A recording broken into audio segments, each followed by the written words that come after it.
Hello, and welcome back to Storytime with Eric Zimmer, where we last left off in Charlie and the Great Glass Elevator. Willy E. Wonka and Charlie, got Grandma Georgina out of Minus Land.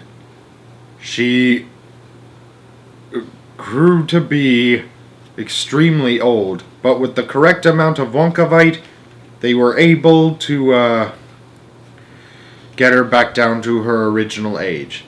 And now let's see what happens when they get the little babies to grow up.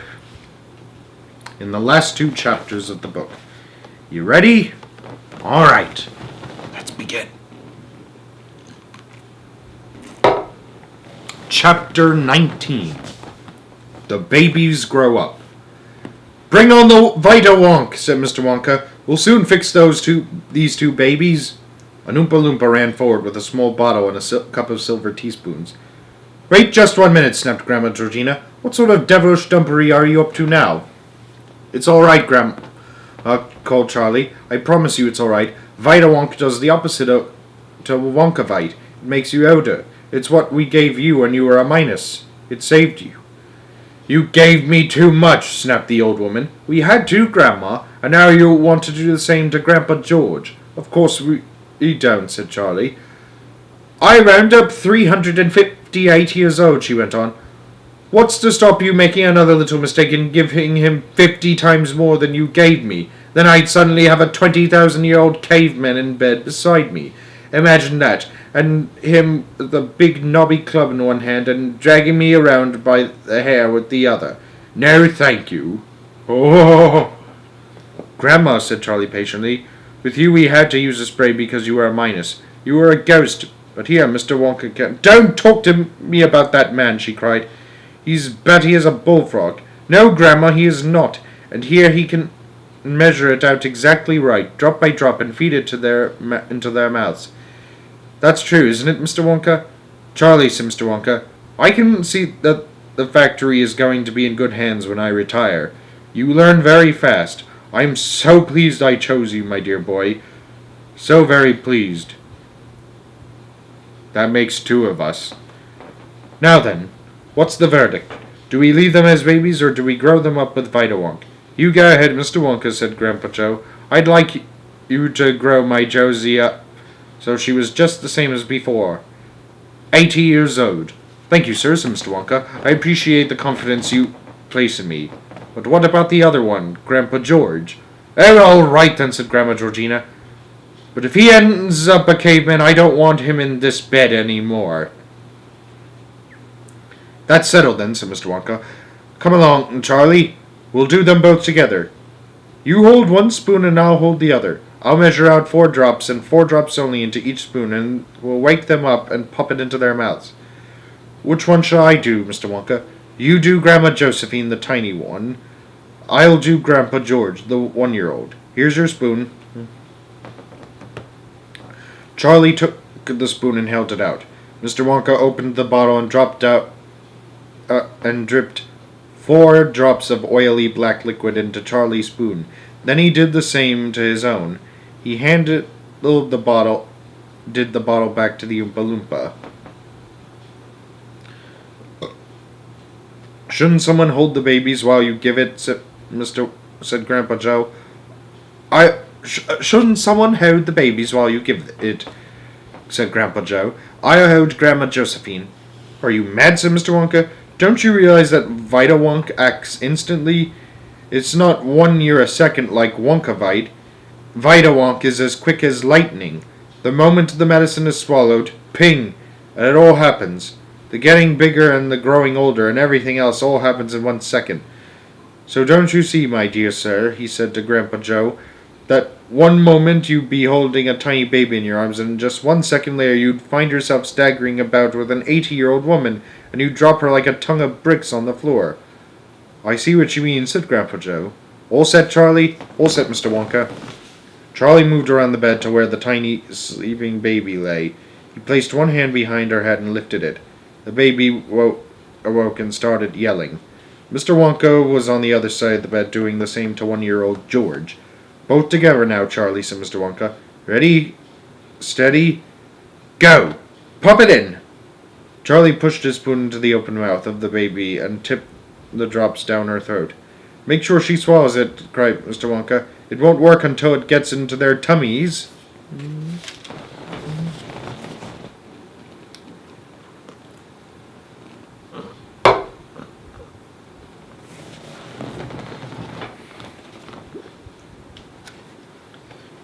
It is difficult to explain what happened next, and whatever it was, it only lasted for 1 second. A second is about as long as it takes you to say aloud and quickly, 1, 2, 3, 4, 5. And that is how long it took, with Charlie watching closely, for the tiny baby to grow and swell and wrinkle into the 80-year-old Grandma Josephine. It was a frightening thing to say. It was like an explosion. A small baby suddenly exploded into an old woman, and Charlie all at once found himself staring straight into the well-known and much-loved wrinkly old face of his Grandma Josephine. Hello, my darling, she said. Where have you come from? Josie, cried Grandpa Joe, rushing forward. How marvelous. You're back. I didn't know I'd been away, she said. Grandpa George had also made a successful comeback. You were better-looking as a baby, Grandma Georgina said to him, but I'm glad you've grown up again, George. For one reason. What's that? asked Grandpa George. You don't wet the bed anymore.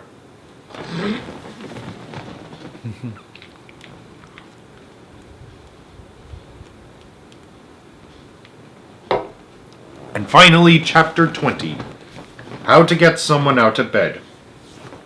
I am sure, said Mr. Wonka, addressing Grandpa George, Grandma Georgina, and Grandma Josephine, I'm quite sure the three of you, after all that, will want to jump out of bed and lend a hand in running the chocolate factory. Who, us? Said Grandma Josephine. Yes, you, said Mr. Wonka. Are you crazy? Said Grandma Georgina. I'm staying right here where I am in this nice and comfortable bed, thank you very much. Me too, said Grandpa George. At that moment, there was a sudden commotion among the Oompa Loompas at the far end of the chocolate room. There was a buzz of excited chatter and a lot of running about and waving of arms, and out of all this a single Oompa Loompa emerged and came rushing towards Mr. Wonka, carrying a huge envelope in his hands. He came up close to Mr. Wonka. He started whispering. Mr. Wonka bent down low to listen. Outside the factory gates, cried Mr. Wonka. Men? What sort of men? Yes, but do they look dangerous? Are they acting dangerously? And a what? A helicopter? And these men came out of it? They gave you this? Mr. Wonka grabbed the huge envelope and quickly slit it open and pulled out the folded letter inside.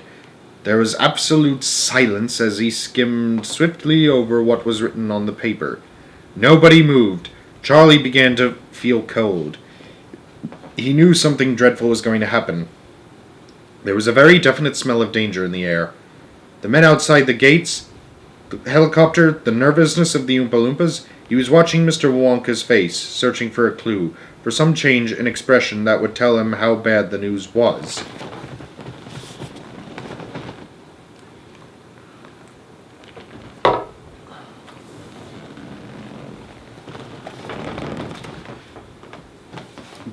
Great whistling wang-doodles, cried Mr. Wonka, leaping so high in the air that when he landed his legs gave way and he crashed onto his backside. Snorting snozwangers, he yelled, picking himself up and waving the letter about as though he were swatting mosquitoes. Listen to this, all of you. Just you listen to this. He began to read aloud. From the White House, Washington, D.C., to Mr. Willy Wonka. Sir, today the entire nation, indeed the whole world, is rejoicing at the safe return of our commuter capsule from space with 136 souls on board. Had it not been for the help they received from an unknown spaceship, these 136 people would never have come back. It has been reported to me that the courage shown by the 8 astronauts aboard this unknown spaceship was extraordinary. Our radar stations, by tracking the spaceship upon its return to Earth, have discovered that it splashed down in a place known as Wonka's Chocolate Factory. That, sir, is why this letter is being delivered to you.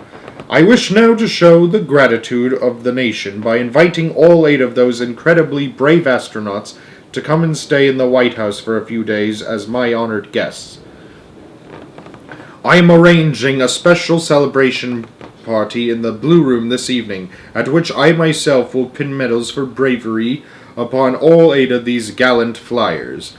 The most important persons in the land will be present at this gathering to salute the heroes whose dazzling deeds will be written forever in the history of our nation. Among those attending will be the Vice President, Miss Elvira Tibbs, all the members of my cabinet, the chiefs of the Army, the Navy and the Air Force, all members of the Congress, a famous sword swallower from Afghanistan, who is now teaching me to eat my words.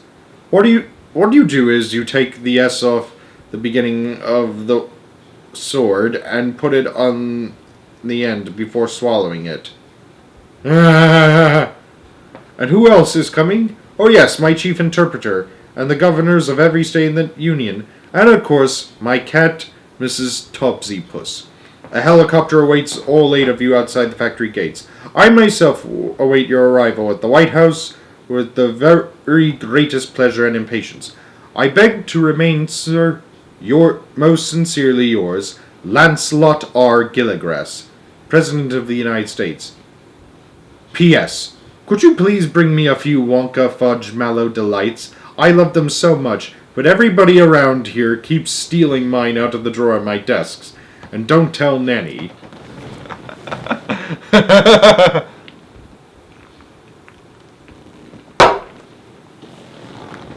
Mr. Wonka stopped reading, and in the stillness that followed, Charlie could hear people breathing. He could hear them breathing in and out much faster than usual. And there were other things, too. There were so many feelings and passions, and there was so much sudden happiness swirling around in the air, it made his head spin. Grandpa Joe was the first to say something. Yippee! He yelled out. And he flew across the room and caught Charlie by the hands, and the 2 of them started dancing away along the bank of the chocolate river. We're going, Charlie, sang Grandpa Joe. We're going to the White House after all.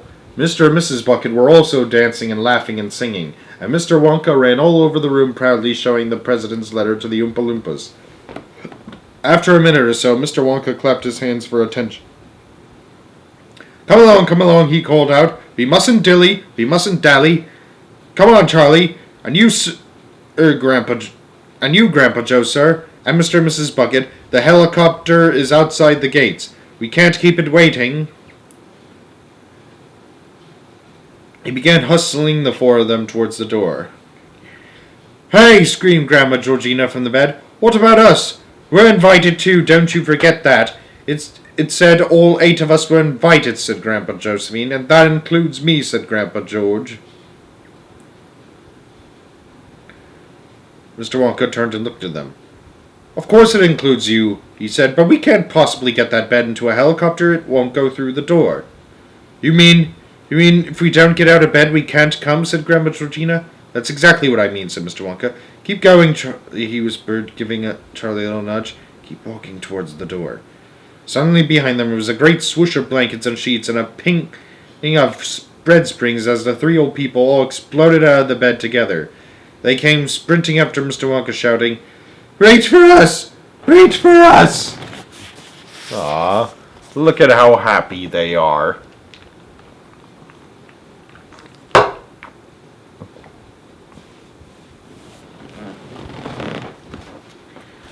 It was amazing how fast they were running across the floor of the great chocolate room. Mr. Wonka and Charlie and the others stood staring at them in wonder. They leaped across the paths and over bushes like gazelles in springtime, with their bare legs flashing and their nightshirts flying out behind them. Suddenly Grandma Josephine put the brakes on so hard she skidded 5 yards before coming to a stop. Ray, she screamed. We must be mad. We can't go to a famous party in the White House in our nightshirts. We can't stand there practically naked in front of of all those people while the president pins medals all over us. Oh, wailed Grandma Georgina. What are we going to do? Don't you have any clothes with you at all? Asked Mr. Wonka. Of course we don't, said Grandma Josephine. We haven't been out of that bed for 20 years. We can't go, wailed Grandma Georgina. We'll have to stay behind. Couldn't we buy something from a store? Said Grandpa George. What with? Said Grandma Josephine. We don't have any money. Money? Cried Mr. Wonka. Good gracious me, don't you go worrying about money. I've got plenty of that. Listen, said Charlie. Why couldn't we ask the helicopter to land on the roof of a big department store on the way over? Then you can all pop downstairs and buy exactly what you want. Charlie, cried Mr. Wonka, grasping him by the hand. What would we do without you? You're brilliant.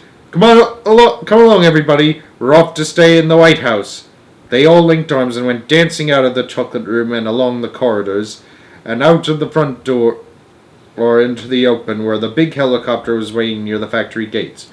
A group of extremely important-looking gentlemen came towards them and bowed. Well, Charlie, said Grandpa Joe, it's certainly been a busy day. It's not over yet, Charlie said, laughing. It hasn't even begun.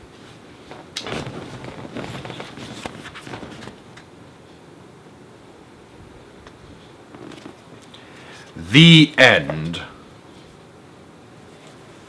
What a nice story. I can't believe they didn't make this into a movie. At least not yet. And there was supposed to be a third Charlie book called Charlie in the White House, but Roald Dahl never finished it. At least we got a sequel to the original Charlie in the Chocolate Factory. That's what matters. Well, I'm glad you all enjoyed it. And I'll see you all next time on Story Time with Eric Zimmer. Take care.